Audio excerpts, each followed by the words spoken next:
अवतरी रंगरूप हे विठ्ठल विठ्ठल माऊली। आजी संसार सुफळ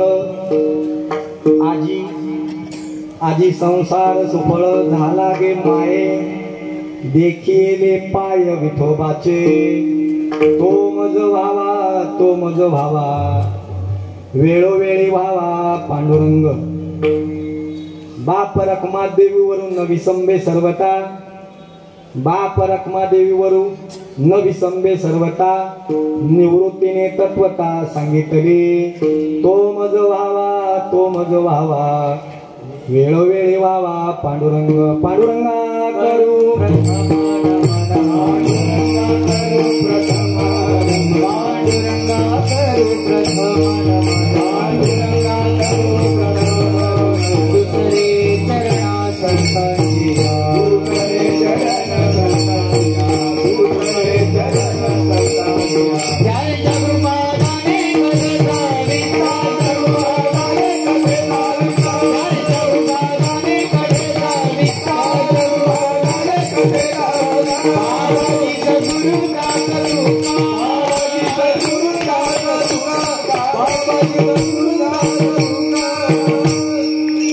पांडुरंगा करो प्रथम नमन दुसरे चरणा संतांच्या, त्यांच्या कृपादाने कथेचा विस्तारू। बाबाजी सद्गुरु दास तुका मनोजवं मारुततुल्य वेगं, जितेंद्रियं बुद्धिमतां वरिष्ठं, वातात्मजं वानरयूत मुख्यं, श्रीरामदूतं शरणं प्रपद्ये। शरण शरण जी हनुमंता तुम्हालो रामदूता, काय भक्तीच्या त्या वाटा मज दावाव्या सुबटा, मस्तक हे पाया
संतांच्या किंवा जयगावी केला वास, कयासी नसावे उदास।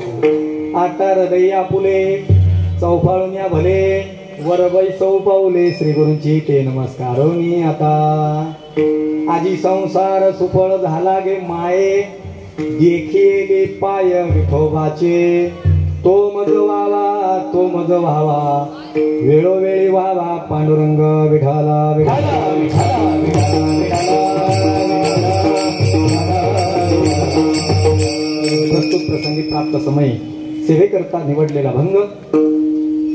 ज्ञानियांचे राजे, योग्यांची माऊली, कैवल्य साम्राज्य चक्रवर्ती श्रीमंत ज्ञानोबराय, माऊली महावैष्णव ज्ञानोबराय यांचा 3 चरणाचा त्यांना परमार्थातून आलेली प्रतीती किंवा त्यांचा अनुभव या अभंगामधून सांगतात।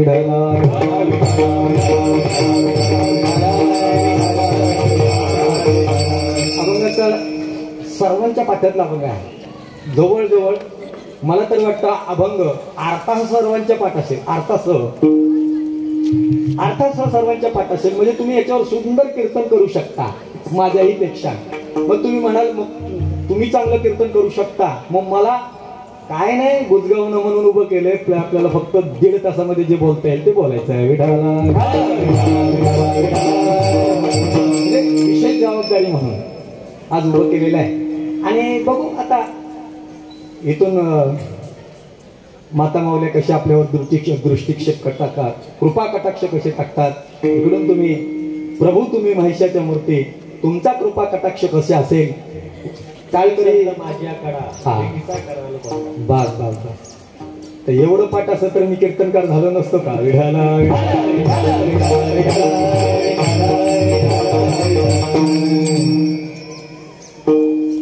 या अभंगावर बोलण्यापूर्वी छोटासा परिहार देणं गरजेचं आहे. गुरुनाम गुरु वैकुंठवासी परमपूजा आदरणीय ज्यांच्या चरण कमलाने पवित्र झालेली ही पावनभूमी, याच ठिकाणी 12 वर्ष माझ्या गुरुवार यांनी म्हणजे नामदेव बाप्पा शामगावकरांनी 12 वर्ष 8 दिवस कीर्तन केली होती. त्याच्यानंतर मधला काळ गेल्यानंतर पुन्हा हा सप्ताह सुरू झाला. तो ओंकार मित्र मंडळाचे अध्यक्ष श्री दत्ताजी जाधव यांच्या मार्गदर्शनाने, त्यांच्या जोडीला आमचे श्री गुरुदत्त प्रासादिक भजन मंडळ, महिला भजन मंडळ यांनी नंतर जोर लावला. म्हणजे सुरुवातीच्या काळामध्ये माझं मार्गदर्शन असायचं. आता मी सध्या राजीनामा घेतलाय. का? उपाधी वेगळे तुम्ही निर्विकार, काहीच संसार तुम्हा नाही, पैसे मज करून ठेवा नारायणा समूळ वासना. भगवंतांनी माझं ऐकलं. 2 सप्त्यात माझं नाव कट. विठ्ठल विठ्ठल विठ्ठल. ऐका, नावासाठी तर अजिबात परमार्थ करायचा नसतो. नाव 12व्या दिवशी आलंय, 13व्या दिवशी जाणार आहे.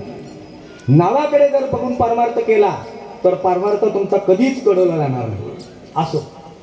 आणि या सर्वांच्या संयोगाने तुम्हा सर्व येथील रहिवाशी जे खूप खूप कीर्तनप्रिय आहेत आणि असे असणारे ज्यांनी आप्पांना एवढ्या वर्ष ऐकलंय, त्यांच्या जागेवर नंतर परत चांगली चांगली कीर्तन महाराष्ट्रातले नामवंत कीर्तनकार येऊन गेले, यांची तुम्ही कीर्तन ऐकलेले. वास्तविक कीर्तनकाराचं प्रमाण चुकलं तर तुम्ही सांगावं एवढ्या योग्यतेचे तुम्ही आहात. तुम्हालाही म्हणतो तिकडे हात नाही, तुम्हालाही सांगतो. ठाण्यात आता आपला दक्षिणेकडचा ठाणा वेगळा आला, पण त्या बाजूचा ठाणा बघितलं ना, मध्यवर्ती ठाणा, इतका महिलांचा पाठ आहे, अख्खी मालिका पाठ. परवा विठ्ठल मंदिरामध्ये कीर्तन झालं माझं. तिथले सागवेकर आहेत, सप्त्याचं नेतृत्व करतात. त्यांच्या लक्ष्मी म्हणजे त्यांच्या सौभाग्यवती मंगलाताई सागवेकर 4 महिने चातुर्मासाला पंढरपुरात होत्या. एकट्याने अजून 4 महिला नेल्या. 4 महिने तिकडेच. आणि ही बातमी त्यांचे मालक आमचे रमेश महाराज सागवेकर आनंदाने सांगतायत, आमची तिकडं आहे. काय आनंद असेल हो. म्हणून इकडं जर काय होतं माहितीये का, आपल्याला काय झालंय,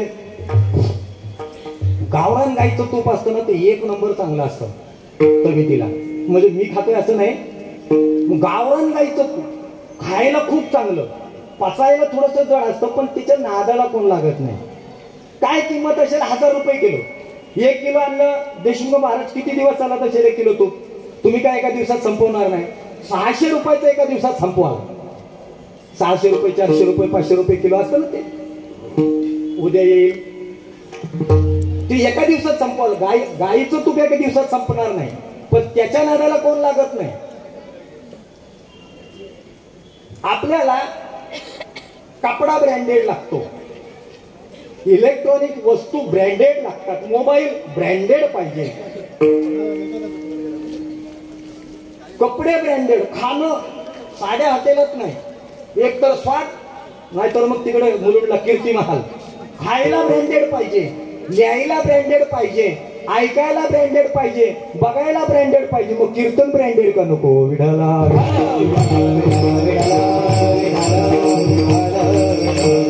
पसंती ज्याची त्याची असू दे, जास्त तिकडे जात नाही.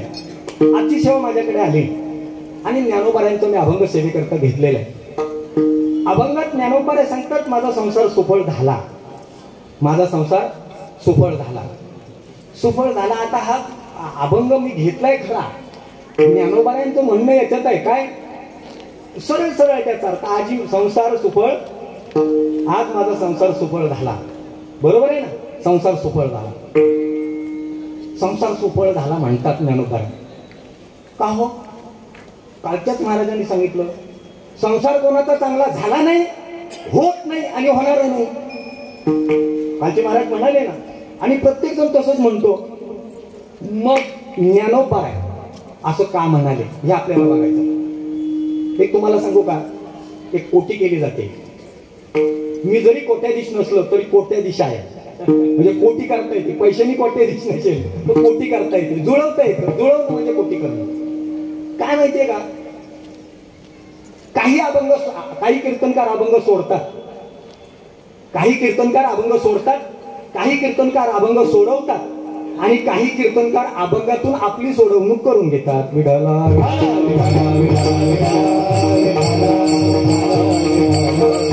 काही कीर्तनकार अभंग सोड, समजलं ना माझं बोलणं प्रीतीताई, बरोबर ना? काही अभंग सोडतात म्हणजे अभंगावर बोलतच नाही. अभंगाचा आणि त्यांच्या कीर्तनकाराचा काही संबंध नसतो बोलताय. म्हणजे अभंग सोडतात, काही अभंग सोडवतात म्हणजे व्याकरणासह सोडवतात आणि काही अभंगातून आपली सोडवणूक करून देतात. माझ्या माहितीनुसार अल्पशा बुद्धीला सुचलेला एक विचार आहे, तो कितपत योग्य आहे मला माहिती नाही, पण मी मानतो अभंग सोडण्यापेक्षा, अभंग सोडवण्यापेक्षा कीर्तनकाराने त्या अभंगातून आपली सोडवणूक करून घेतली पाहिजे. बरोबर आहे ना? जर तुझी सोडवणूक नाही झाली तर तू दुसऱ्याला काय सांगणार? पोहू नये कासे लावी तो अनेका, म्हणावे त्या मूर्खा काय. आता तुकोबारांची भाषा आहे. जो स्वतःला पोहता येत नाही दुसऱ्याला बोलतोय बसा माझ्या पाठीवर, तुम्हाला तिकडं नेतो. अरे तिकडं कसा, तूही बुडणार आहे दुसऱ्यालाही बुडवणार आहे. म्हणजे काय, स्वतःला तर काय येत, जाऊ दे मला तिकडे जायचंच नाही. अभंगातून आपली सोडवणूक करून घेतली पाहिजे. कीर्तनकाराने एकच विचार केला पाहिजे, या अभंगातून माझी सोडवणूक कशी होईल. कारण अभंग सोडवणारे आहेत, तुम्ही सोडून सुटणारे नाही. अभंग तुम्हाला सोडवणारे, बरोबर आहे ना? आणि प्रत्येक आताच्या काळातल्या मला कीर्तनकार, काही कीर्तनकाराबद्दल बोलायचं नाही, काहीच बोलायचं नाही, पण वास्तविक पुराण काळामध्ये जे कीर्तन, मला तर नामदेवप्पा शामगावकरांची आठवण येते. आप्पांनी त्या अभंगातून आपली सोडवणूक करून घेतली. हो, मी काही ठिकाणी सांगतो कीर्तनामध्ये आता क्रांती झाली. क्रांती, माझे आप्पा वयाच्या 98 वर्षापर्यंत उभं राहून कीर्तन करत होते आणि आताचे कीर्तनकार काय झाले कुणास ठाऊक, फॅड आले का काय आले का रोग भरला यांना. मी लय तिकडे बोलणार आहे. खुर्चीवर बसून कीर्तन करतात, घरात मरणं त्याच्यापेक्षा. ऐकायला कडू वाटेल पण मी नामदेवरांच्या अभंगाला धरून आहे. नाचू कीर्तनाचे का बसू कीर्तनाचे रंगी आहे. बसू असलं तर बसून कीर्तन करायला हरकत नाही, बरोबर आहे का नाही? काय आहे तिथे, नाचू कीर्तनाचे रंगी ज्ञान दीप लावतो. असं द्या, मला तिकडे जायचं नाही. काही कीर्तनकार अभंग सोडतात, काही कीर्तनकार अभंग सोडवतात आणि काही कीर्तनकार अभंगातून आपली सोडवणूक करून घेतात. आपली अभंगातून सोडवणूक करून घेतली पाहिजे. सोडवणूक करणं म्हणजे काय, अभंग वाचत असताना म्हणजे समजेल असं बोलतोय ना. आणि नवीन, माझ्यासारख्या नवीन लोकांना ते चांगलं आहे, उत्तम. हा, काय माहितीये का, अभंगामध्ये वाचत असताना आपल्याला प्रश्न पडला पाहिजे, हे वाक्य इथे का वापरलं. शंका आली पाहिजे. अभंग वाचत असताना शंका आली पाहिजे, हे वाक्य इथे का वापरलं. वास्तविक शंका बरी नाही. शंका म्हणजे काय, संशय. ज्ञानोबा आहे स्वतः म्हणतात, संशयाहून थोर अनेक पाप नाही घोर, हे विनाशाचे वाघोर प्राणी असे. संसारात संशय नकोच, शंका नकोच. परमार्थातही नको, पण परमार्थात ज्याला आपली सोडवणूक करून घ्यायची त्याने वाचताना त्या अभंगामध्ये शंका निर्माण केल्या पाहिजे. मग शंकेचं निरसन करताना अजून सांगतो तुम्हाला, चैतन्य महाराजांनी गुरुवारी चैतन्य महाराजांनी आळंदीमध्ये शेवटच्या सत्रात सांगितलं, ज्ञानेश्वरी. काही लोक म्हणतात आम्हाला ज्ञानेश्वरी समजत नाही. हो, काही माणसं म्हणतात आम्हाला ज्ञानेश्वरी समजत नाही. अरे मग समजल्यावर कोण वाचणार आहे त्याला.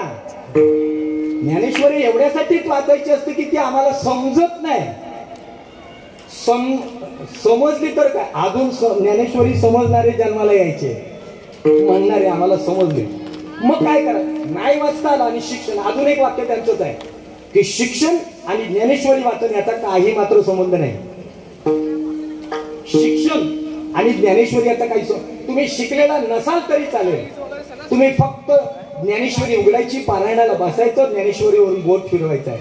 असं बोट फिरवायचं, ज्ञानेश्वरीवरून बोट फिरवायचं. फिरवता फिरवता ज्ञानोबाऱ्यांनी जर तुमचं बोट धरलं ना तर ते मरेपर्यंत तुमचं बोट सोडणार नाही. हे ज्ञानेश्वरीचं वैशिष्ट्य आहे वाचणाऱ्यांसाठी. ज्ञानेश्वरी आणि वाचत असताना आपल्याला शंका आल्या पाहिजेत. आता इथे या अभंगामध्ये शंका येण्यासारखी आहे. शंका त्याला येते, शंका दोघांना कधीच येत नाही. ऐकून ठेवा नीट, शंका दोघांना कधीच येत नाही. कोणाला? जे पलीकडे गेले महात्मे आहेत, जे संत आहेत, त्यांना शंका कधीच शंका येते का? त्यांना शंका येण्याची गरज नाही. ते पलीकडे गेले, उतरले पा. मग असे जे आहेत त्यांना शंका कधी येत नाही. आणि दुसरी एकाला शंका येत नाही, ज्याला कशातलं काही कळत नाही त्याला शंका कधीच येत नाही. गुरुवर्य तात्यांच्या भाषेत येडीला सासर माहेर सारखंच. विठाला विठाला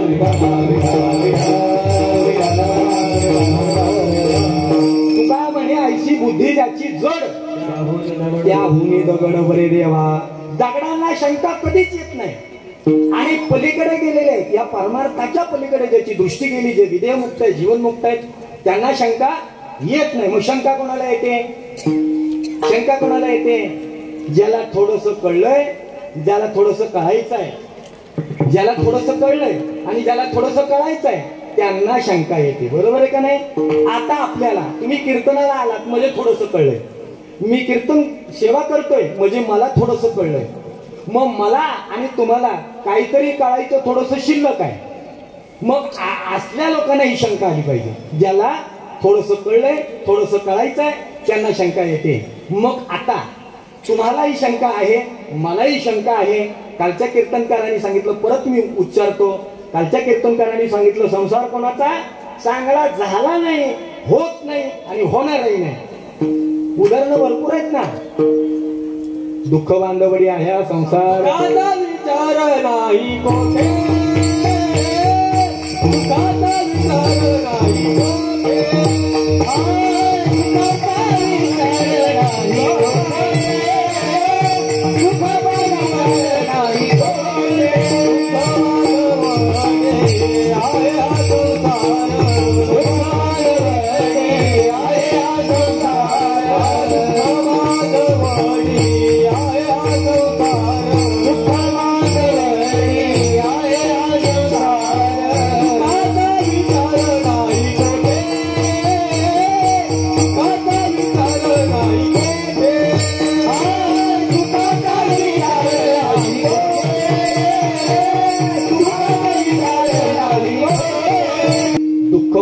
आहे हा संसार. म्हणजे कालच्या कीर्तनकारांनी बरोबर सांगितलंय. मी कीर्तनकाराला चुकीचं ठरवत नाही, हे प्रमाण तिथं होतं कालचं. दुःख बांधवडी आहे हा संसार, सुखाचा विचार नाही कुठे, किंवा क्षणभंगूर भरोसा नाही या संसाराचा. असं किंवा संसार दुःखमूळ चहूकडे इंगळ, विश्रांती नाही कुठे, रात्रंदिवस संसार दुःखमूळ.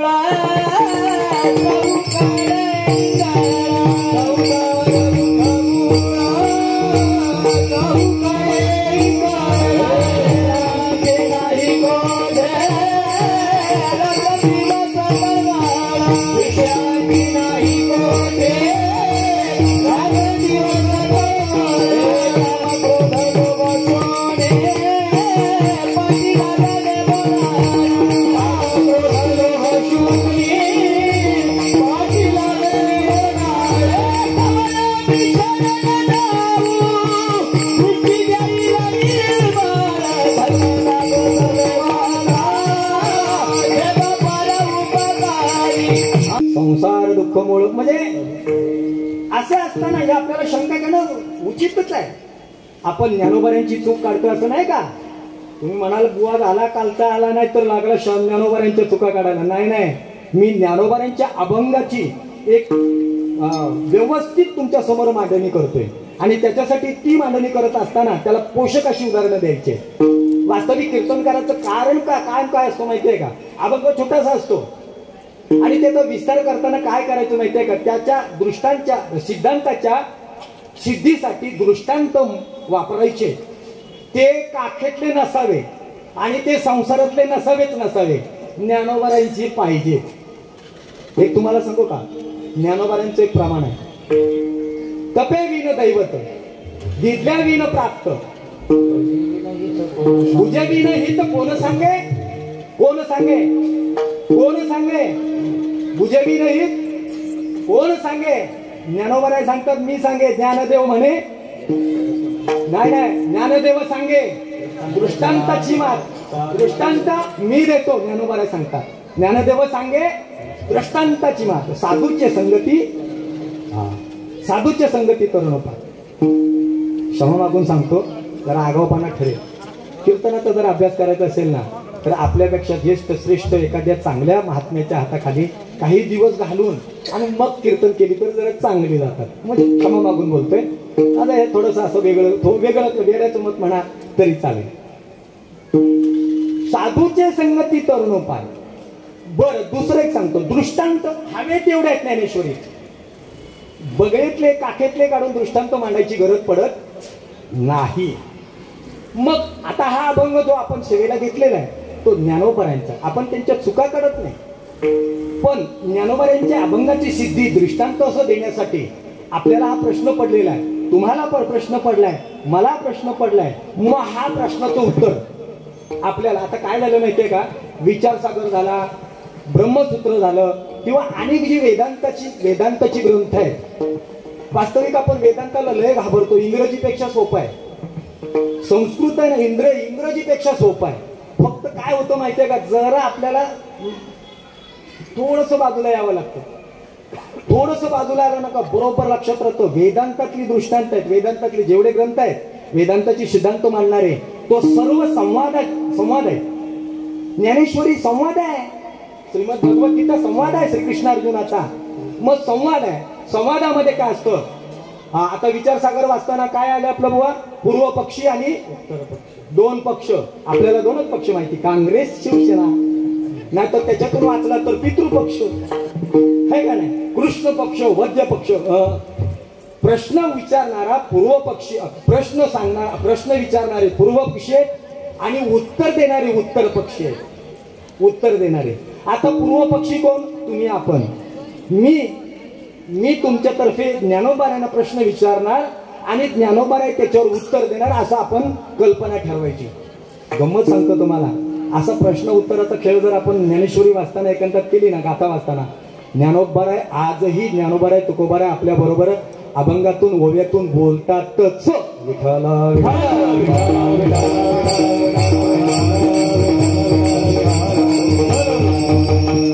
मग आता ह्याच्यामध्ये पूर्व पक्ष आहे, उत्तर पक्ष आहे, आणि मग तिसरा, सिद्धांताची सिद्धी देण्यासाठी काही प्रमाणं दिली जातील, ती मध्यस्थांची असतात. मध्यस्थ माहिती आहे, मध्यस्थ जो मुलाकडून पण बोलतो आणि मुलीकडून पण बोलतो. मुलाचा बाप सांगतो, आता आमच्या मुलाला एवढं पॅकेज आहे, वर्षाला 7 लाखाचं पॅकेज आहे, निर्व्यसनी आहे, बंगला आहे, गाड्या आहे, वेल सेटल आहे, मग हुंडा घ्यायलाच पाहिजे. म्हणजे मी इथलं आमच्याकडचं सांगत नाही, इकडचं सांगतो. आमच्याकडे हुंडा नावाची वस्तू नाही बरं का. मग दिलंच पाहिजे. तो म्हणतो बरोबर आहे, मध्यस्थी बरोबर आहे, दिले पाहिजे. काय झालं द्यायला, एवढा पॅकेज आहे, चांगला आहे, मुलगा सुशिक्षित आहे, ब्लॉक आहे, बंगला आहे. मग तो जातो मुलीकडे, मुलीच्या घरच्यांना सांगतो, अहो तो मुलगा चांगला वेल सेटल आहे. हो बरोबर आहे, आमची मुलगी काय कमी आहे, आमची मुलगी ग्रॅज्युएशन कंप्लीट केलेली आहे, IT इंजिनियर आहे. बरं, स्वभावाला चांगली आहे, शीलवंत आहे, गुणवंत आहे, प्रज्ञावंत आहे, अशी सर्व आहे. आमची तेवढी द्यायची तयारी नाही. तुमचं काय मत नाही, तुमचं बरोबर आहे. म्हणजे हितली बाजू घेतो, त्याला मध्यस्थ म्हणतात. आपण आता मध्यस्थ म्हणून कोणाला घ्यायचं माहिती आहे का, ज्ञानोबारायानंतर झालेले जेवढे संत आहेत त्यांची प्रमाण मध्यस्थी म्हणून घ्यायची. विठ्ठला विठ्ठला विठ्ठला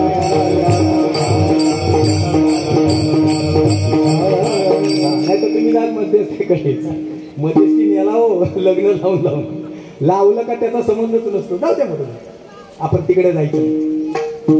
प्रश्न पडला काय, सर्वांनी मिळून आपण प्रश्न विचारला. ज्ञानोबाराय सर्व संतांची प्रमाणे घेतली तर संत सांगतात संसार दुःखाचा आहे, कोणाचा कधी चांगला झाला नाही, होत नाही, होणारही नाही. मग तुम्ही कसं म्हणता. बरं, गंमत कशी आहे माहितीये का, ज्ञानोबाराय ज्ञानोबा आहे. कधी कधी शंका येते, कधी असं पण बोलतात, कधी असं पण बोलतात. का हो ज्ञानोबा आहे, तुम्हीच हरिपाठामध्ये म्हणालात की संसार हा चांगला नाही, संसार हा खोटा आहे. लटिका व्यवहार सर्व संसार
ह्याच्यासाठी जातवाला असावा आणि मुलगाच असल्यामुळे तोड नाही. नाही तर काय काय ठिकाणी अशी अवघड परिस्थिती होते. एका ठिकाणी म्हणालो तिन्ही देव जैसे परब्रह्मीचे ठसे, आणि गाणारे पाठांतरावाले नव्हते, ते म्हणाले तिन्ही देव जसे परभणीचे ससे. अरे परभणीचे कशाला, बीडचे पण. घोळ होतो, पाठांतर चांगलं लागतं आणि गायकांचं तर पाठांतर भरपूर लागतं. असू द्या.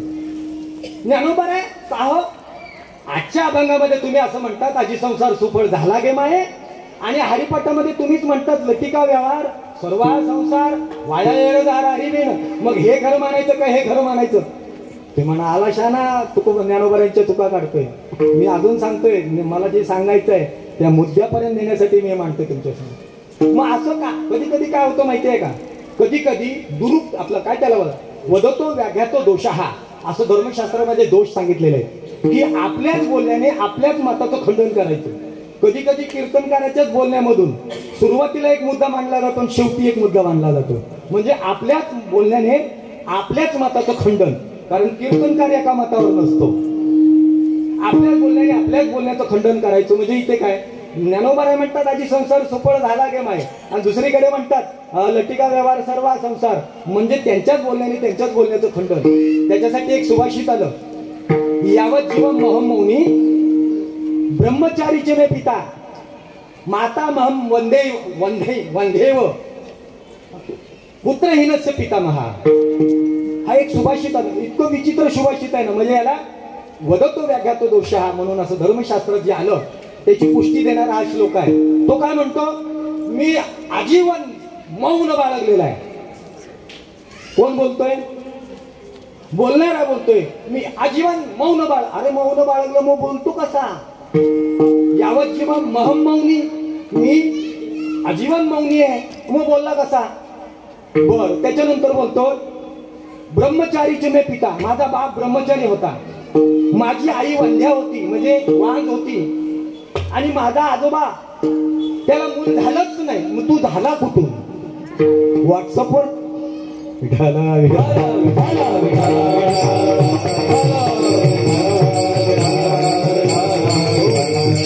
याला म्हणतात आपल्याच बोलण्याने आपल्याच बोलण्याचं खंडन करायचं.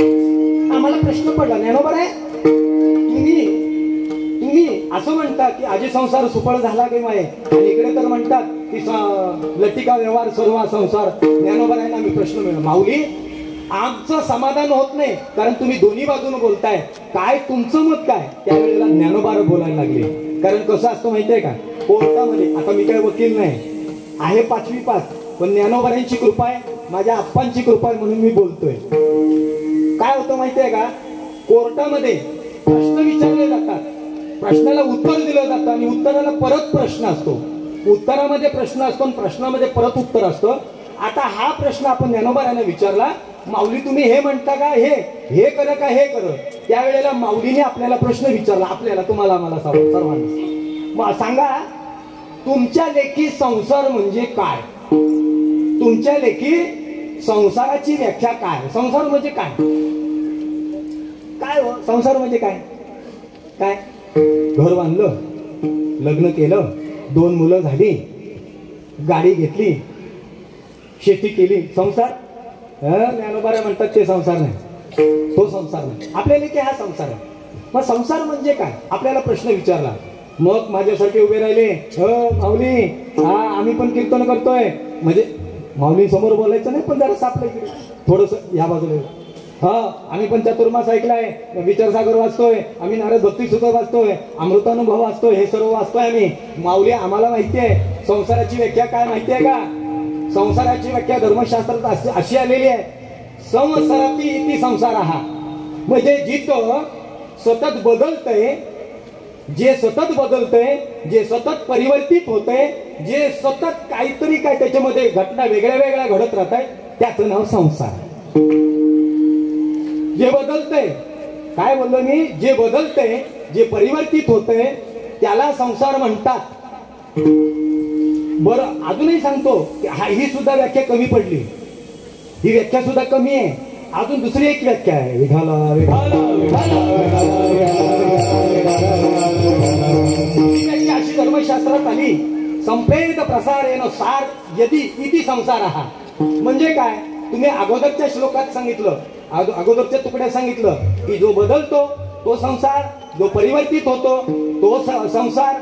मग दुसरं जे प्रमाण दिलं ते म्हणतंय की तसं नाही, बदलतोय तो संसार नाही, परिवर्तन होतोय ते संसार नाही. मग दुसरं सांगितलं ना जे संपेद प्रसारेनुसार यदि इति संसार हा, याचा अर्थ असा आहे की जो स्वतः बदलतो, जो स्वतः परिवर्तित होतो आणि जो दुसऱ्यालाही बदलतो, त्याचं नाव संसार. विठाला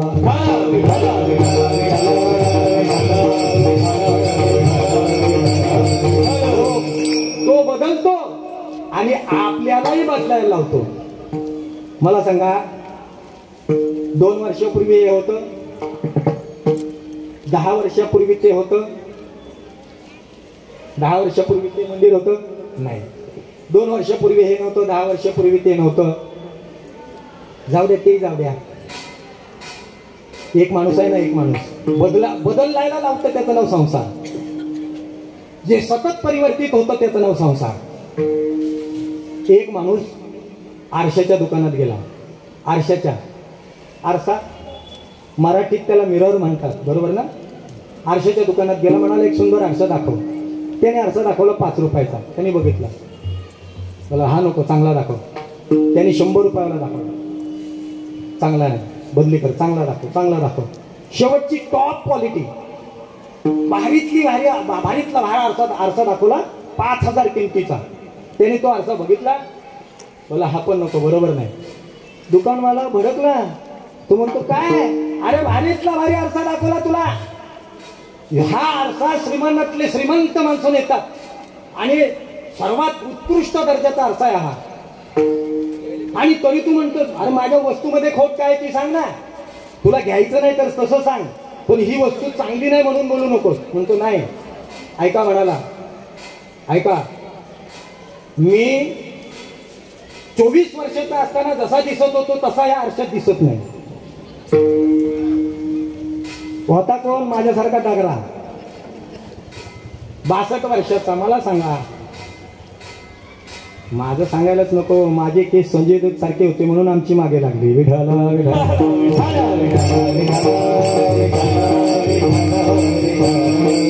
मला सांगा, आता तो आता आहे का? काय बदललं? आरसा बदलला का तो बदलला? हा, तुका म्हणे मुख मलिन दर्पणी, पुसल्या बिन कैसे वासे. आता मला सांगा, आरसा नुसता घासतोय, तोंड धुतलेलंच नाही, डोळ्यातून शिपाड आलेली, नाकातून काय ते असं केस विस्कटलेले, आणि आरशात चेहरा बघतोय. आता किती वेळा आरसा घासला तर त्याचा चेहरा चांगला दिसेल? आरसा चांगला आहे, तुझं थोबड बरोबर नाही ना. तसं आरसा बरोबर आहे, पण तू 25 वर्षाचा होता तसा आता कसा दिसशील त्या आरशात? बदलला ना, बदल झालेला आहे. कारण काल जे होतं ते आज नाही, आणि आज जे असतं ते उद्या राहत नाही. कारण निसर्ग बदलत असतो. मग संसार कशाला म्हणतात की जो स्वतः बदलतो आणि तुम्हालाही बदलायला लावतो. कालपर्यंत चांगली वागणारी माणसं गळ्यातल्या माळा काढतात, खुट्याला अडकवतात आणि 31st करतात. कोण बदललं? बदलतात ना. बदलणं हा निसर्गाचा नियम आहे. आणि संसार काय करतो? भल्या माणसाला बदलायला लावतो. परमार्थ कसं आहे माहितीये का? परमार्थामध्ये 3 वाक्य अति महत्वाची आहे. 3 वाक्य परमार्थात नाही, संसारात 3 वाक्य महत्वाची आहे. या संसारातल्या एका वाक्याला माणूस इतका भाळतो ईश्वर तुम्ही खूप चांगले दिसता. लग्नाच्या अगोदर तुम्ही खूप सुंदर दिसता. तुमचे केस ना शाहरुख खानच. बस एवढ्याला बोलतो आणि 10 वर्षानंतर त्याला एक वाक्य ऐकावं लागतं. तुम्हाला ना काही कळत नाही. आणि 20 वर्ष आमच्यासारखा झाला का लगेच घरातले बोलतात कुठे उलातलं. आमची बॅग बघितली का? कुठे जाते सांगून पण जात नाही. याला म्हणतात संसार. विठाला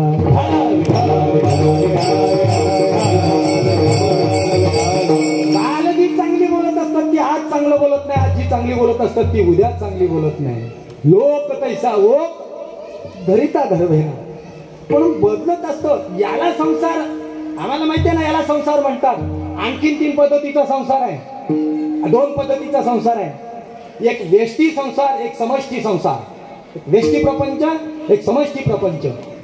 व्यष्टी म्हणजे काय? हे शरीर. समष्टी म्हणजे काय? जगत. समष्टी प्रपंच म्हणजे समष्टी संसार मध्ये हे जगत, संपूर्ण जगत. आणि व्यष्टी संसार, व्यष्टी प्रपंच मध्ये हे शरीर. जसं ते बदलतं तसं हेही बदलतं. काल जसा होता तसा आज नाही, उद्या आज जसा असणार आहे तसा उद्या असणार नाही. इंद्रिय मावळली आला बागुल आगा. कालपर्यंत असे डोळे दिसायचे, इतके सुंदर डोळे. म्हणून मुलीचं नाव ठेवलं मीनाक्षी शेषाद्री. मीनाक्षी म्हणजे कमळाच्या डोळ्यासारखी. आणि आता म्हातारी झाल्यावर जवळची वस्तू तिला चष्म्याशिवाय दिसत नाही. कुठे गेली मीनाक्षी? कारण का? बदलणं हा निसर्गाचा नियम आहे. काल जसं असतं तसं आज नसतं, तिथंही नसतं, हिथंही नसतं. ह्या प्रपंचात जसं त्याच्यात बदल होतो तसा ह्याच्यात पण बदल होतो. आणि इतका बदल होतो त्याच्यासाठी धर्मशास्त्रामध्ये 6 दोष या शरीराला सांगितले. किती? 6 दोष. जायते, अस्ति, वर्धते, विपरिण्यते, अपेक्षीयते आणि नश्यते. हे 6 दोष आहेत. 6 दोष आहेत. जायते म्हणजे जन्माला येणे, अस्ति म्हणजे अस्तित्वाचा विचार करणे, वर्धते म्हणजे वाढणे, अपेक्षीयते, विपरिण्यते म्हणजे प्रौढ होणे, अपेक्षीयते म्हणजे म्हातार होणं आणि नश्यते म्हणजे नाश पावणं. याच्यासाठी नाटामध्ये जर आप्पांची मालिका कोणाकडे असेल, आप्पांच्या मालिकेमध्ये 12वं प्रकरण आहे. 12व्या प्रकरणात म्हणजे मालिकेमध्ये 12वं प्रकरण आहे. 12व्या प्रकरणामध्ये दुसरा नाट.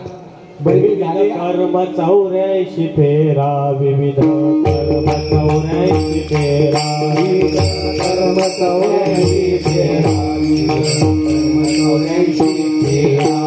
विविध कर्म 84 फेरा विविध कर्म.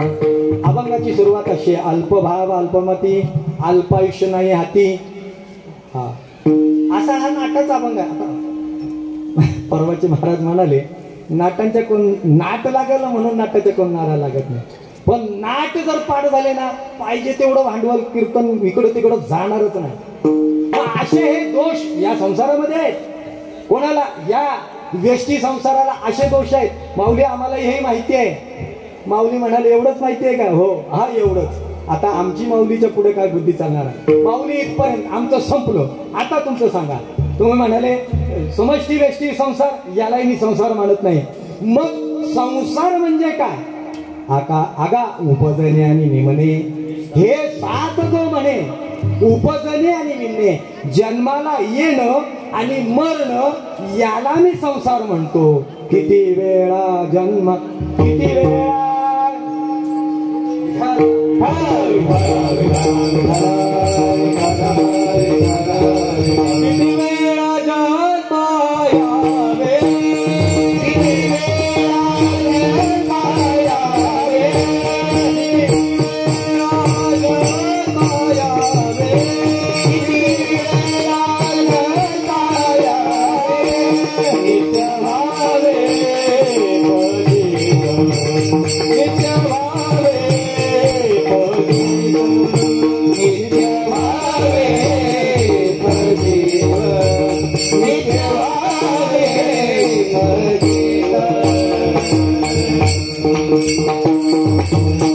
किती वेळा जन्मायावे नित्य व्हावे फजित.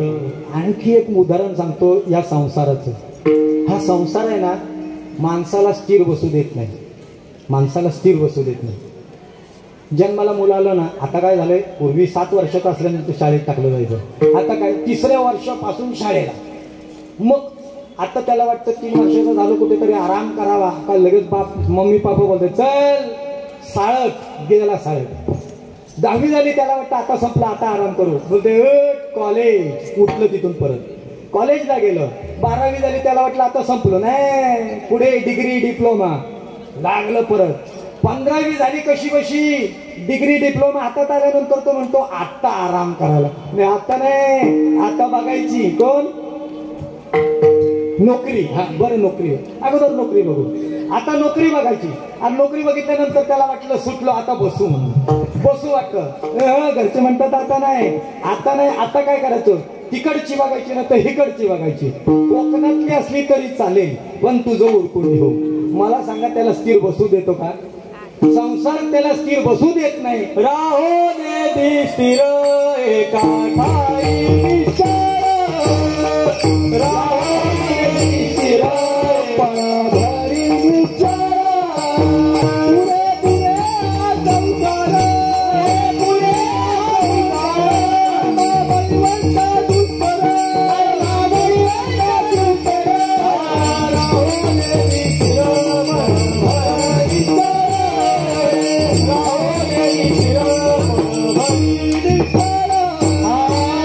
राहोनी दे स्थिर पळभरी निश्चळ. पुरेपुरे हा संसार कर्म बैवंत दुस्तर. राहोने दे स्थिर, एके ठाई एका ठिकाणावर बसूनच देत नाही. इतका संसार पाठी लागलेला आपल्या. कीर्तनात पण सरळ बसत नाही.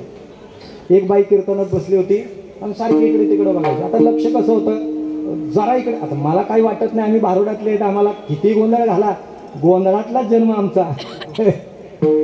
म्हणजे भारुडातून आल्यामुळे. पण काही लोक कीर्तनकारांचं कसं आहे, जरा जरी इकडे तिकडे लक्ष गेलं का त्यांचं स्मरणशक्ती अटकते आणि कीर्तनी विक्षेप त्याची काही मरण असतं, म्हणून ते चालत नाही. एक म्हातारी सारखी इकडे तिकडे बघायची. बोल झालं काय आजी, काय झालं, नाही काय नाही. बोल काय, म्हणजे घरची कोण नाही, सर्व आले बरोबर. मग इकडे तिकडे म्हणजे ते आले नाही, काका पण आले, ते काय तिकडे बसले, म्हणजे काकाला बोलत नाही मी, आपले ते पण आले. मग काय राहिलं, दरवाजा लावला नाही, दरवाजा लावून आले. मग कुलूप लावलं, कुलूप पण लावून आले. मग राहिलं काय, म्हणाले कुलूप हलवून बघितलं नाही. याचं नाव संसार. जे स्थिर कीर्तनातही बसू देत नाही त्याचं नाव संसार. असं स्थिर न बसू देणारा. बरं, अजून सांगतो एक, तुम्हाला आलं लक्षात म्हणून सांगतो. ह्या संसाराने भल्या भाल्याला सोडलं नाही. या संसाराने भल्या भाल्याला सोडलं नाही. कोणाला सोडलं नाही? वैकुंठवासी गुरुनाम गुरु आप्पाही सांगायचे, पण त्याच्या अगोदर जगन्नाथ अण्णा पवार म्हणायचे. वा, मी परवा सांगितलं जगन्नाथ अण्णा पवारांचा एक दृष्टांत. ते म्हणायचे या संसाराने संन्यासाला सुद्धा सोडलं नाही, संन्यासाला सुद्धा सोडलं नाही. कसं काय, उदाहरण नाहीये, वेदांतात पण आलेलं उदाहरण आहे आणि त्यांच्या मुखातून ऐकलेलं. त्यांच्या मुखातून ऐकलं म्हणून त्यांचं, आणि आप्पांच्याही मुखातून ऐकलं. दृष्टांत सांगितल्यावर तुमच्या लक्षात येईल. एक मंदिर होतं आणि त्या मंदिरामध्ये तो संन्यासी राहत होता. आणि चैत्र महिना, उन्हाळ्याचे दिवस, मंदिरात गरम व्हायला लागलं म्हणून मंदिराभोवती जे कुंपण होतं, भिंत होती, त्या भिंतीवर असे 2 कट्टे बनवले होते. लोकांना कीर्तन वेगळ्या पद्धतीत असं ऐकायला किंवा सामाजिक कार्यक्रम चांगले ऐकायला मिळावे म्हणून असे स्टेडियम सारखे बनवले होते. कुठे? तुळजापूरला आहेत तसे. तुळजापूरला आहेत बघा असे पायऱ्यांसारखे बनवले, वरती बसता येतं पाहिजे तेवढं. असं ते निघालं, गरम होतंय म्हणून आलं आणि जरा चार पाच पायऱ्या सोडून वरती जाऊन झोपलं. उन्हाळ्याचे दिवस होते, बाजूला आंब्याचं झाड होतं, चांगली गाढ झोप लागली. पण कसली झोपू देते, संसार झोपू देत नाही. तितक्यात आलं एखादं, वरात आली एकाची. कारण वरातीत कसं आहे, मंदिरात जाऊन पाया पडल्याशिवाय वरात घरात जात नाही. आली ती वरात, भांबळम संभाळम भांबळम संभाळम भांबळम आली वरात. पूर्वीचं वाद्य आताच नाही. आता डीजे असतोय काय, बेंजो असतो काय, काय त्याच्यात अजून परत तो पंजाबी असतोय काय, नाशिक ढोल काय, तसं नाही. ती वरात आली. वरात आल्याबरोबर जरा संन्यासाचं डोळा लागत आला होता, तो उघडला. उघडल्यानंतर त्यांनी बघितलं, आता ते नवीन नवरा बायको. अण्णा म्हणायचे ती नवीन हिरवळ, अण्णांची भाषा माझी नाही, नवीन हिरवळ. ते जोडपं बघितलं आणि काय होत, तिला काहीतरी तो मुद्दाम असं करून सांगायचा. ते म्हणायचे हा राहू ना, लोक बघतात, असं करू नका ना. परत झालं का तो म्हणायचा जरा इकडं बघ की, फोटो काढते, इकडं बघ की. ती म्हणते अहो लोक बघतात की. असं करता करता तेवढंच संन्याशाने बघितलं आणि त्या संन्याशाच्या मनात फक्त एक वाक्य आलं, काय मजा आहे राव, काय मजा आहे राव. एक सांगू तुम्हाला, लक्षात ठेवा, आमच्या अण्णांनी सांगितलं डोळ्यातून 80% पाप घडतं डोळ्यातून. एक आपल्यातलेच प्रवचनकार आहेत, त्यानं ते मला म्हणायचे अहो मला ना नुसतं जगात म्हणजे या आता ते बोलू नये, ते म्हणायचे मला सर्व वाईटच दिसतंय, हे सर्व माझं लगेच ते माझी वासना लगेच जाते तिकडे, काय करू. असं मला प्रश्न विचार आपल्यातले बोलायचं. त्याच्यावर उत्तर आहे, एकदम चांगलं उत्तर ऐकून ठेवा. डोळ्याने पाप घडतच असतं, पण एक लक्षात ठेवा, डोळे बघण्याचं काम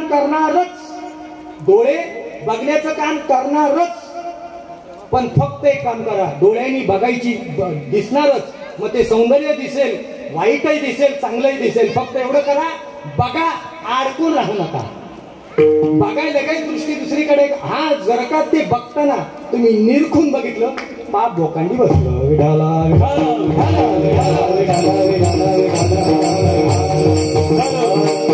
त्या साधूच्या संन्याशाच्या लक्षात एकच वाक्य आलं तोंडात, काय मजा आहे राव. आणि झोपलं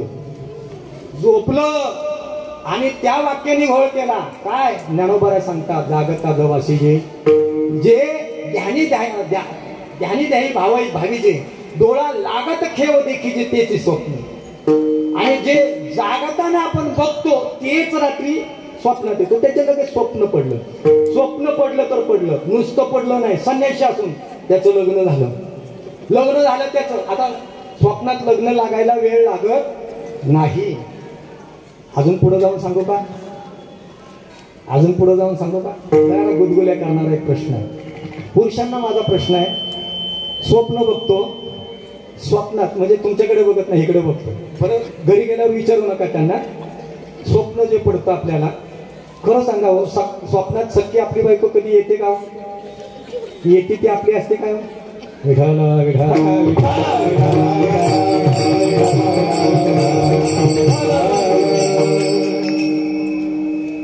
हे गुरुनाम गुरु रंगनाथ महाराज परभणीकरांचं वाक्य, माझं नाही. उगाच आपण दुसऱ्याच्या उसने आलेल्या तुकड्यावर आपली पोळी भाजायची नाही. रंगनाथ गुरुजींचं वाक्य आहे. स्वप्नात त्याला लगेच लग्न झाल्याबरोबर मुलगा झाला आणि त्याचं घर छोटसच एका बेडवर झोपलाय. आता पौराणामध्ये 2 नावं असायची. 2 नाव, कुठला? यज्ञदत्त आणि देवदत्त. कोणते? कोण बोललं? सुनील दत्त. आपल्याला 2च दत्त माहिती, सुनील दत्त आणि संजय दत्त. या पुराण काळामध्ये 2 नाव प्रख्यात असायची, सोमदत्त आणि यज्ञदत्त. आता मुलगा पहिला झाला, त्याचं नाव ठेवलं सोमदत्त. सोमदत्त नाव ठेवल्याबरोबर ती विचारते, अहो आता आपल्याला मुलगा झाला, आता आपण काय करायचं? म्हणे काय करायचं नाही, आराम करायचा. अहो म्हणाले आपण आता मग त्या सोमदत्तला, नाही एक काम कर, तिकडून तू झोप, मी इकडून झोपतो, सोमदत्त मध्ये घेऊया. बर म्हणाले. अहो पण इकडे तिकडे त्या सोमदत्तला ठेवायला जागा नाही ना, जागा अपुरी पडते, थोडस सरका ना. सरकलं ते वरच्या पायरीवरून खालच्या पायरीवर आलं. एवढ्याच वरात नाही. वरच्या पायरीवर खालच्या पायरीवर आलं. बरं आलं तर आलं. 13व्या अध्यायामध्ये 14व्या अध्यायामध्ये ज्ञानोबारायांनी सांगितलं, झोपणारा माणूसानं झोपणारा माणूस रस्त्यातून चालताना एका दगडाला ठेच लागली. झोपाळू माणूस दगडाला ठेच लागली आणि पडलं, तिथंच उठलं. अशी झोपाळू माणसं वरून खाली पडलंय, त्याच्या हातापायाला कोपरा डोपराला लागलंय, तरी तिथंच पडलं. परत झोपलं, परत स्वप्न चालू. मराठीत कंटिन्यू स्वप्न चालू झालं ते. आणि परत स्वप्न पडलं. त्याच्यात त्याला दुसरा मुलगा झाला. त्याचं नाव ठेवलं यज्ञ दत्त. आता ती म्हणते, अहो आता अगोदर एकच बाळ होतं, आता 2 बाळ झाले, याला कुठं झोपायचं? म्हणाले काही नाही, सोमदत्त तुझ्याकडून, यज्ञदत्त माझ्याकडून. पण ती म्हणते जागा असली पाहिजे ना.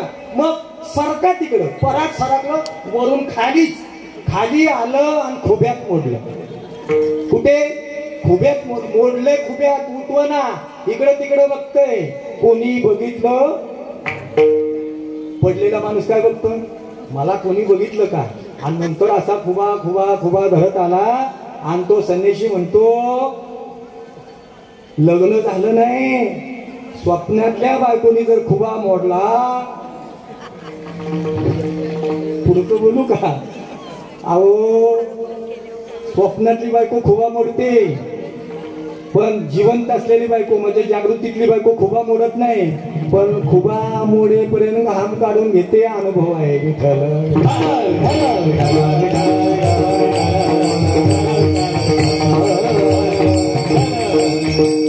कशी लोक 2 लग्न करत असतील? मला पहिला प्रश्न पडतोय, एका बायकोनी बरगड्या उघड्या पाडल्या, 2 कशा 2 माहिती असं.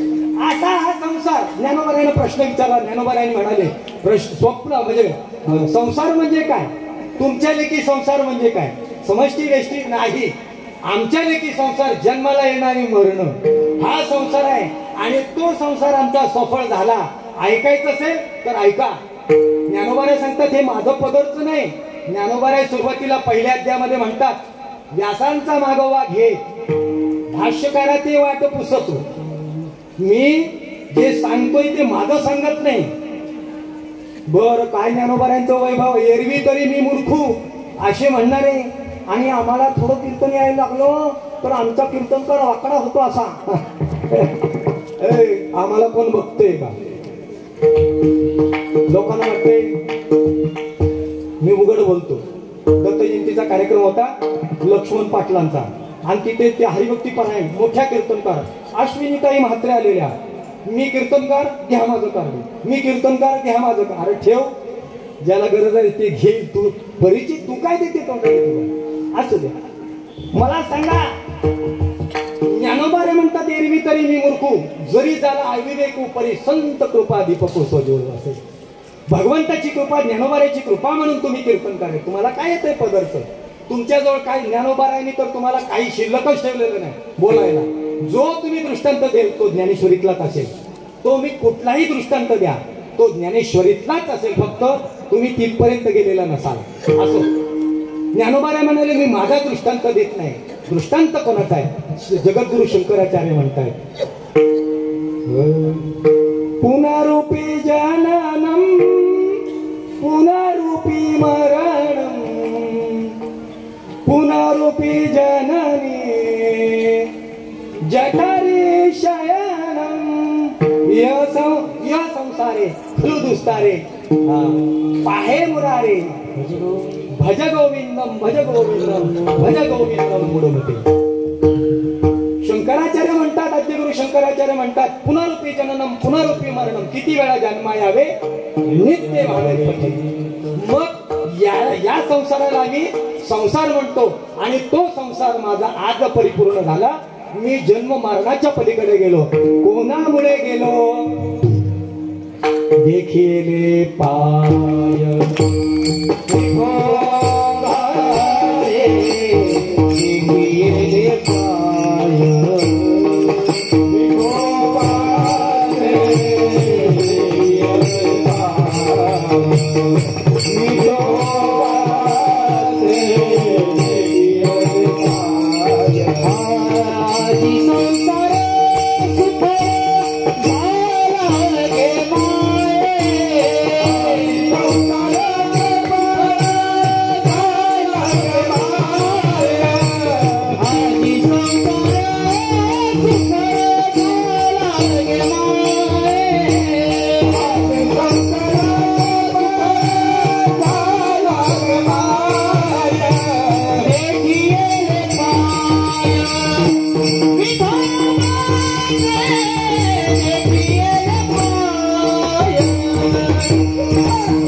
कशामुळे झाला? देखिले पाय कुठला? जन्म मरण रूपी संसार माझा सफळ झाला. कोणामुळे? देखिले पाय विठोबाचे. पुन्हा आपल्याला शंका आली. आम्ही वारीला जातो, आषाढी वारीला 33 तास.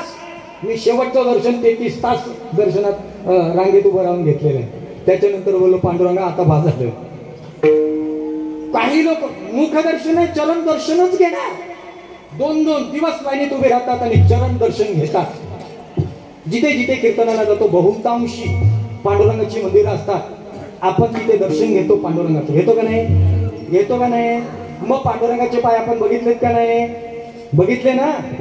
पांडुरंगाचे पाय बघतो ना आपण, चरण दर्शनच घेऊन येणार. मग पाय आम्ही सुद्धा बघितले. मग आमच्या जन्म मरणारूपी संसार का बाद झाला नाही? तो ज्ञानोबा आहे. तुम्ही म्हणता ना देखिले पाय विठोबाचे. मग पाय आम्ही पण बघतो, पाय तुम्ही पण बघितले. मग आमच्या संसाराचं काय? तुमचा संसार झाला ना सुफळ. जन्म मरण रूपी संसार सुफळ झाला. आमचा का नाही झाला? आहे का नाही प्रश्न? बरोबर आहे का नाही? मला सांगा, महाराष्ट्र सोडून दुसरीकडे कुठेही तुम्ही गेला, देवाच्या देवळापर्यंत पण जाऊन देत नाही. तो लांबून मंदिर मूर्तीपर्यंत जाता येत नाही, लांबून दर्शन घ्यायचं. पण माझा पांडुरंग एवढा वैभवशाली आहे, त्याच्या चरणावर जाऊन डोकं आपटता येतं माझ्या पांडुरंगाचं. मग एवढं असून आम्ही पायाचं दर्शन घेऊन सुद्धा आम्ही जन्म मरणाची का झालो नाही? मग आम्हाला प्रश्न पडला, माऊली तुम्ही असं म्हणता देखिले पाय विठोबाचे, त्याने माझा संसार सुफळ झाला. मग संसार सुफळ झाला, आमचा का नाही झाला? त्यावेळी ज्ञानोबारायांनी दुसरा प्रश्न विचारला. दुसरा अगोदर प्रश्न कोणता विचारला तो ज्ञानोबारायांनी? अगोदर प्रश्न विचारला ना ज्ञानोबारायांनी आपल्याला. काय? आपल्याला एकच माहिती, आटपाट नगर होतं. तिथे एक राजा होता, त्याला 2 राण्या होत्या. एक आवडती, एक नावडती. संपलं ते. आपल्या लक्षात राहत नाही म्हणून आमचं दुकान चालतं. बरोबर? तुमच्या मी तुम्हाला सांगतो, अशा ह्याच ठिकाणावर आपण श्रीधर महाराज साखळकर यांना कीर्तनाला आणलं होतं इथे. ते कधीच अभंग लिहून आणत नाही. गाणाऱ्यांना सांगतात अभंग द्या, त्याच्यावर ते कीर्तन करतात. मी सांगतो तुम्हाला, ठाण्यातला वक्ता श्रोता असा आहे. मग मी अगोदर सांगितलं, आपण दक्षिण ठाण्याकडे आहे, तिकडे जाऊन बघा. लोक प्रमाण देतात. एक माझं प्रमाण मुलुंडमध्ये चुकलं होतं. प्रभू तुम्ही महेशाच्या मूर्ती, मी दुबळा आमची तशी भक्ती. तिथे पुढे काय? बेल जरी गंगावती, मी तिथे बोल म्हणालो. घाई बोलून गेलो बोल. नंतर आमचे भगवान महाराज लक्ष आले. विचारलं, महाराज ज्ञानेश्वरी वाचून कीर्तन करत जा. बोलो झालं काय? कीर्तन झाल्या किती लोकांना अपमानास्पद वाटला असतो. कीर्तन झाल्या विचारलं, ज्ञानेश्वरी वाचून कीर्तन करत जा. आम्ही प्रशिक्षक म्हणजे परीक्षक आहोत.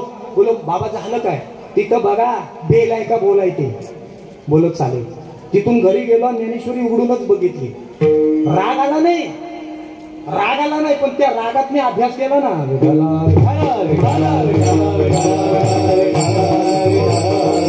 विचारणारे पाहिजेत, खालून विचारणारे. महाराज चुकलं प्रमाण, भरती जाऊ द्या. ओ महाराज गेल्या वर्षी तोच आपण घेतला होता. ओ महाराज गेल्या वर्षी दृष्टांत तोच सांगितला होता. दुरुक्ती दोष नको. तुम्ही का सांगतो तीच का सांगता? बदली करून सांगा. नाही तर सांगितलं पाहिजे आम्ही अभंग देतो त्याच्यावर बोला. काही ठिकाणी अजूनही अशी परंपरा चालते. गादीवर उभे राहेपर्यंत महाराजांच्या हातात कागद नसतो, नंतर कागद दिला जातो. ह्याच्यावर या अभंगावर चिंतन करा. आजरेकर फड कोल्हापूरला सप्ताह झाला. 8 दिवस फक्त ज्ञानोबा यांच्याच अभंगावर कीर्तन करायचं. आपल्या बाबांना पाठवलं होतं तिकडे कोष्टी महाराजांनी कीर्तनाला. असे काही आहेत. आपण अजून नाही, आपण डबक्याच्या बाहेरच आहोत. डबक्यात पण नाही. समुद्रात कवा जायचं? प्रश्न विचारला. पहिला प्रश्न ज्ञानोबाने विचारला संसार म्हणजे काय, आणि दुसरा प्रश्न विचारला पाय म्हणजे काय. ज्ञानोबाने दुसरा प्रश्न विचारला. मी म्हणालो देखिले पाय विठोबाचे. मग तुम्ही पाय कशाला म्हणता? पाय आपण कशाला म्हणतो पाय? काय महाराज आम्हाला विचारता पाय हे काय, पाय हे काय? हा उजवा पाय, हा डावा पाय, हा राईट नाही, हा लेफ्ट, हा राईट, हा काय पाय? आम्ही काय बिन पायाचे आहेत काय? हा पाय आहे. महाराज म्हणाले पाय म्हणजे काय? तुमच्या लेखी पाय म्हणजे काय? आता आम्हाला प्रश्न पडला हो. आपण देखील पाय विठोबाचे ऐका. अजून आपण विठ्ठल मंदिरात कीर्तन केलं, त्या अभंगामध्ये आपलं काय होतं? अभंग काय सांगू आता? संतांची मज, मजची व्याख्या कशी झाली होती तसं तिथं मज आहे, तिथं देखील पाय. पाय म्हणजे काय? काय पाय म्हणजे काय? पाय म्हणजे काय? ज्ञानोबा सांगतात ऐका. धर्मशास्त्र असं सांगतं, पादो अश्य स्वरूपाभ्याम. संस्कृत मध्ये पायाला पाद असे म्हणतात. पाद, पाद, पाद म्हणजे पाय नाही तर तू दुसरा अर्थ काढशील. पाय, पायाला संस्कृत मध्ये पाद असं म्हणतात. आणि पाद याचा अर्थ असा होतो, सूत्र आहे पादो अश्य स्वरूपाभ्याम, म्हणजे भगवंताचं स्वरूप. स्वरूप म्हणजे काय? जे निर्गुण निराकार आहे ते स्वरूप. आणि ते स्वरूप पाहिलं आणि ते पाहिल्यामुळे देखील पाय.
ते पाय पाहिले.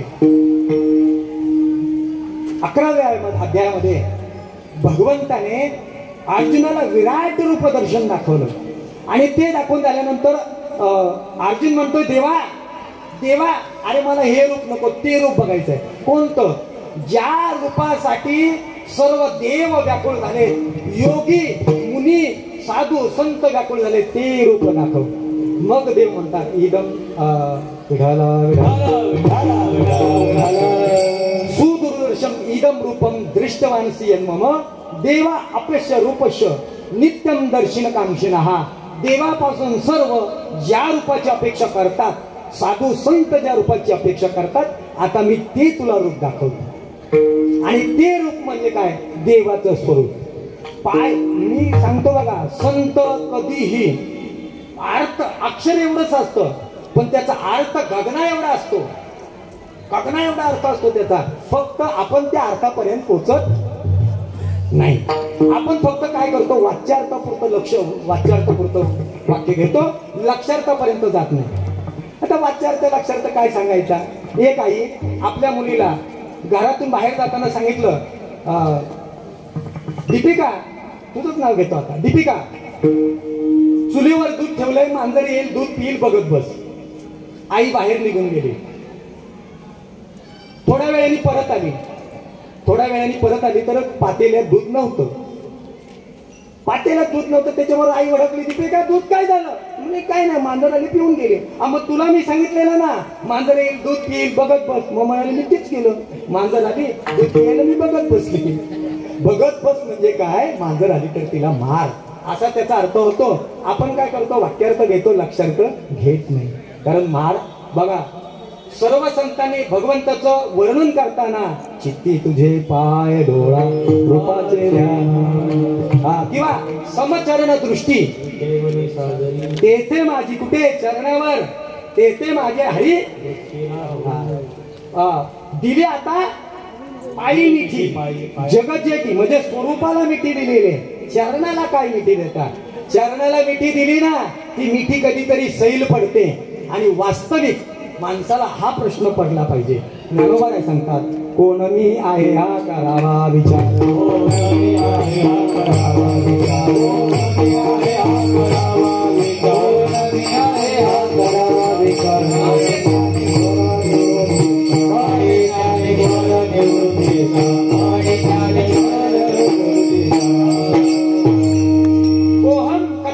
कोण आहेस तू, कोण आहेस तू, असा प्रश्न पडला पाहिजे. असा प्रश्न पडला पाहिजे. हस्तमालकाची कथा येते. मी जास्त सांगत नाही, जास्त वाढवत बसत नाही. माझी वेळ संपत आलेली, वेळ संपत आलेली. हस्तमालकाचा दृष्टांत सांगितला जातो. एका साधूने तो हस्तमालक बुडाला होता. त्याची आईने तक्रार केली. तुमच्यामुळे, त्या साधूला सांगितलं, तुमच्यामुळे माझा मुलगा बुडालाय, माझ्या मुलाला कसा पण करून जिवंत करा. आता तो सिद्ध साधू होता. त्याने आपला प्राण काढला आणि आपला प्राण काढून त्या मुलाच्या हृदयात स्थापित केलं आणि स्वतः मेला. आता मला सांगा, तो प्राण कोणाचा होता? सिद्ध पुरुषाचा. आणि त्या बाळामध्ये गेल्यामुळे तो बाळ रडतही नाही, तो हसतही नाही, काही खातही नाही, बोलतही नाही, अशी अवस्था झाली. आता मुलगा जिवंत झालाय, त्या आई वडिलांना बरं वाटलं, पण हा बोलत का नाही म्हणून हा प्रश्न पडला. त्याच गावामध्ये फिरत फिरत आद्यगुरु शंकराचार्य आले. शंकराचार्यांना बघितल्यानंतर त्या माऊल्यांना, आई वडिलांना वाटलं की महात्मे आहेत, यांचा दृष्टीपात झाला तर कदाचित बोलतील. कालच्या महाराजांनी सांगितलं नाशिक मधलं उदाहरण, तसंच उदाहरण आहे. बघितलं, महात्मे आले आणि महात्म्यांची जर दृष्टीपात झाला तर आमचा मुलगा बोलेल, म्हणून त्या मुलाला घेऊन शंकराचार्यांकडे गेले. शंकराचार्य त्याच्याकडे बघितलं, त्यांना कळलं हा कोण आहे. आणि मग त्याला विचारलं, तू कोण आहे? ती 14 श्लोक आहेत, 14 श्लोक. पण त्याला हस्तमाला अष्टक म्हणून म्हटलं जातं. त्याच्यात पहिला श्लोक आद्यगुरु शंकराचार्यांचा आहे, तू कोण आहेस? त्यावेळेला त्यांनी सांगायला सुरुवात केली. काय? कोण मी आहे, कोणत्या गावातला आहे, मला माहिती नाही, मी येतो कुठून, जातो कुठे, मला काही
या अभंगात आहे. आपली गंमत अशी आहे बघा, तुम्हाला सांगतो.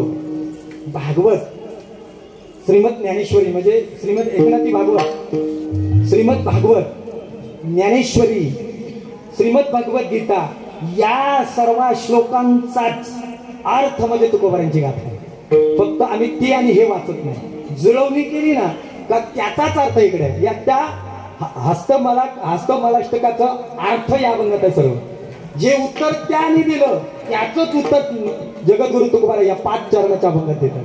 काहीच मी नव्हे कोणी या गावीचा, एकाला ठाईचा ठाई एक, नाही जात कोठे येत फिरून ये, जात ते आपले शरीर, फिरत ते आपलं शरीर, मी स्थिर आहे, मी ते आत्मतत्व आहे. हे कधी कळतं? ज्ञानोबा आहे त्याच्या श्रीमद भगवद्गीतेमध्ये एक श्लोक आला, तद्विधी प्रणिपातेन परिप्रश्नेन सेवया उपदेशिते ते ज्ञानम ज्ञानेनच तत्वदर्शिनः ते ज्ञान पैगा बर्वे जरी मन्या त्या नावे तरी संताया भागावे सर्वस्वेशी जे तो ज्ञानाचा कुरुटा ते तो सेवा हा दारवंटा ते स्वाधीन करी सुबटा तनु मनु जीवे असं नसतं जाते कोणी काय काय तनु मनु जीवे बोलायचंच नाही आणि ज्या वेळेला आपण सद्गुरूंच्या किंवा संतांच्या चरणावर नतमस्तक होऊ श्रीगुरूंकडे जाऊन त्यांची सेवा करू त्यावेळेला कुठेतरी ते प्रसन्न होतील आणि मग ते ज्ञान सांगायला सुरुवात करतील आणि मग ते ज्ञान सांगत असताना 15व्या अध्यायामध्ये सांगतात 15व्या अध्यायामध्ये अध्यात्म 13व्या अध्यायामध्ये अध्यात्म ज्ञान नित्यत्वम तत्वज्ञानार्थ दर्शनम एतत् ज्ञान नित्यप्रोक्तम अज्ञानम यदतो अन्यथा मग ते बरोबर असं ज्ञान ते बरोबर असं ज्ञान सद्गुरू सांगतात. मग त्या ज्ञानाचे दोन प्रकार परोक्ष आणि अपरोक्ष. परोक्ष म्हणजे काय अपरोक्ष बरं जाऊ दे ते ठीक मी तुम्हाला सोप्यात सांगतो. 10 मुलं 31st फिरायला गेले. आता दृष्टांत जवळचा देऊ. 31st फिरायला गेल्यानंतर रानात गेले आणि मोठी नदी लागली. आता पूर्वीचा काळ होता जाता येत नव्हतं म्हणून 10 लोक ती मुलं कशी तरी एकमेकाची साखळी बनवून पलीकडे गेल्यानंतर त्यांच्या अंतःकरणामध्ये संशय आला. विचारसागर मधला दृष्टांत आहे. त्यांच्या मनामध्ये संशय आला आपण नदी पार करून आलोय आपल्यातला एखादा बुडाला का बघितलं पाहिजे म्हणून एक माझ्यासारखा उभा होता तो मोजायला लागला 1 2 3 4 5 6 7 8 9. आता त्यांनी मोजले किती तो म्हणतो 10वा कुठे गेला तो म्हणतो दुसरा म्हणाला थांब तुला मोजता येत नाही. दुसरा उभा राहिला गणित तज्ञ तो मोजतोय 1 2 3 4 5 6 7 8 9 बरोबर नो. तो बोलतो एक गेला कुठे लागली रडायला रड 1 तासभर रडत होते आणि त्यावेळेला तिथून फिरता एक वाटसरू सज्जनग्रस्त तिथे आला आणि त्याने विचारलं काय झालं मुलं म्हणजे कोणतरी मेलं का ह्याच्यातलं आणि मग रडतायत म्हणून तिथे गेला आणि त्याने विचारलं काय रे बाबा रडता म्हणाले काय आम्ही 10 जण आलो होतो आणि आमच्यातलं 1 2 बुडाला. तुम्हाला कसं कळलं आम्ही मोजलं तेव्हा आम्ही मोजले. म्हणाले कसे मोजले मग त्यांनी त्यांना बाजूला केलं मोजायला सुरुवात केली 1 2 3 4 5 6 7 8 9. महात्म्याच्या लक्षात आलं. महात्म्याने सर्वांना उभं केलं आणि म्हणाला थांबा आता मी मोजतो. महात्म्याने आता ती होतीच 10 पण मोजणारा स्वतःला धरत नव्हता मोजणारा. आता त्यांनी महात्म्याने मोजलं 1 2 3 4 5 6 7 8 9 10 आहे 10 असे उड्या मारायला लागले. 10वा सापडला पण कोण 10वा माहिती नव्हतं. 10वा सापडला हे परोक्ष ज्ञान. 10वा सापडला अहम ब्रह्मास्मी कळलं पण कोण अहम ब्रह्मास्मी ते पूर्ण कळलेलं नव्हतं. मग महात्मा म्हणाला 10वा सापडला पण 10वा आमच्यातला कोण. महात्मा म्हणाला आता सांगतो. सर्वांना परत उभं केलं 1 2 3 4 5 6 7 8 9 आणि 10व्या जवळ आल्याने खाडकन कानाखाली वाजवले 10वा तू. याला म्हणतात अपरोक्ष ज्ञान.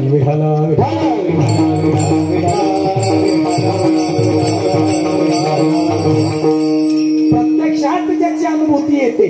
एक अजून सांगतो तुम्हाला 1 नंबरचा क्रमांक अहम ब्रह्मास्मी. 10वा क्रमांक अंक संख्या मोजा 1 ते 100. 10 क्रमांकाचा अंक म्हणजे अहम ब्रह्मास्मी. पण अहम ब्रह्मास्मी म्हणजे तुम्ही ब्रह्म झाले नाही. अहम ब्रह्मास्मी म्हणजे तुम्ही ब्रह्म झाले नाही. ब्रह्म 100व्या क्रमांकावर आहे. सर्वभूती पाहे एक वासुदेव होसोनिया ठाव अहमतेचा तोची संत साधू ओळखावा निका येर ते मायिका मायाबद्ध. मग तोच ज्याला विश्वात वासुदेव दिसतो मी वासुदेव तत्वता कळतो. आणि मग असं हे तत्व कोणामुळे कळलं ज्ञानोबा शेवटच्या चरणात सांगतात बापर कुमा देवी बापर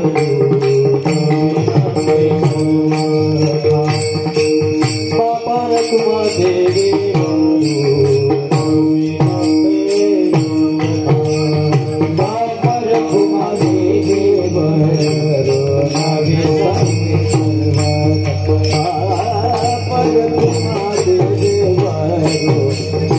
सर्व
आजी संसार सुफळ झाला गे माये देखिएली पाय विठोबाचे.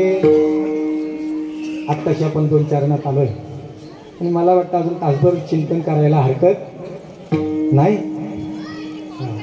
हा नाही बरीच लोक आहेत हा नाही हा म्हणाले का नाही म्हणाले काय कळलं नाही. असो बाप रकमादेवरून नवी संबे सर्वता निवृत्तीने तत्वता सांगितले. ते तत्व कोणामुळे कळलं? निवृत्तीनाथांमुळे. हे जे मी ब्रह्म आहे हे तत्व ज्ञानोबरायना श्री गुरु निवृत्तीनाथांमुळे कळाले. एक अभंग सुंदर आपण नेहमी गुरुवारी अभंगात घेतो. पहिलं मेरूच्या शिखरी पहिलं मेरूच्या शिखरी एक योगी ज्ञानोबरायांचाच अभंग आहे.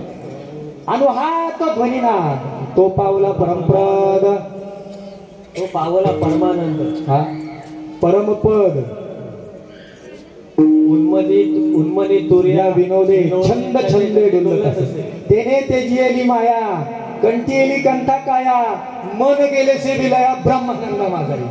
ते स्वरूप पाहिल्यानंतर मन आहे ना उन्मन अवस्थेत जातं आणि उन्मन अवस्थेत गेल्यानंतर तिथे फक्त आणि फक्त ब्रह्मानंदच असतो. आणि तो ब्रह्मानंद सेवत असताना कितीही सेवन केलं तरी पोट भरतच नाही. तुका म्हणे पोट झालेची नाही खादलेची खाय आवडीने. म्हणून तुका ज्ञानोबा म्हणतात तो मज व्हावा तो मज व्हावा वेळोवेळी व्हावा तो मज व्हावा. कारण ते स्वरूप सारखं दिसावं तेच असावं तेच डोळ्यासमोर असावं अशी त्या अवस्था होते त्या व्यक्तीची त्या महात्म्याची. अशी अवस्था ज्ञानोबा सांगतात माझी झाली. आणि अशी अवस्था मी बोलतोय माझी माझी नाही बरं का, मला तरी वाटतं ही वारकर ज्ञानोबाची संकल्पना आहे आणि ती अपेक्षित आहे. ती अवस्था आपल्यालाही प्राप्त व्हावी ही ज्ञानोबाची संकल्पना आहे. वारकरी संप्रदायाची मूळमेढ रचताना म्हणजे पाया रचताना ज्ञानोबारायांनी त्याग केलेला आहे. कोणाचा कोण आई वडिलांचा त्याग केला, सर्वस्वाचा त्याग केला. त्यावेळेला तो भगवंत पावला त्यांना, म्हणजे त्या अवस्थेपर्यंत गेलेले आहेत. मग वारकरी संप्रदायामध्ये प्रत्येक व्यक्ती त्या अवस्थेपर्यंत जावा अशी ज्ञानोबाराची संकल्पना आहे. ज्ञानोबारायांना या अभंगातून मला तर वाटतं असंच आपल्याला सांगायचं असेल, तो मजो हवा तो मजो हवा वेळोवेळी व्हावा पांडुरंग, आपलाही संसार सुखाचा व्हावा हीच ज्ञानोबाराची संकल्पना या अभंगात असावी अशी माझी कल्पना आहे. नवे नवे माझ्या पुरती तरी माझी धारणा आहे. संसार आपला सफळ झाला पाहिजे. आता संसार काय म्हणायचं, संसार तुम्हाला एक सांगतो सोप्या भाषेत, संसारामध्ये न अडकता संसाराचं ओझं डोक्यावर न घेता, एक उदाहरण सांगतो एकच सेकंदात. आपल्या बरोबर नेहमी एक सतत अदृश्य गाढव आपल्या बरोबर आहे. काय बोललो मी, आपल्या बरोबर सतत एक अदृश्य गाढव आहे. गाढव किती वजन घेतं, वजनाला काकू करत नाही, त्याचं नाव गाढव. कितीही वजन लागा ते गाढव कधीच तक्रार करत नाही. असं अदृश्य गाढव आपल्या बरोबर आहे. आपल्यावरचं ओझं संसाराचं त्याच्या डोक्यावर ठेवा, त्याच्या पाठीवर ठेवा आणि मोकळं चाला, मग संसार सुखाचा होईल. त्या गाढवाचं नाव आहे देव विठाल. ज्ञानेश्वर माऊली तुकाराम, ज्ञानेश्वर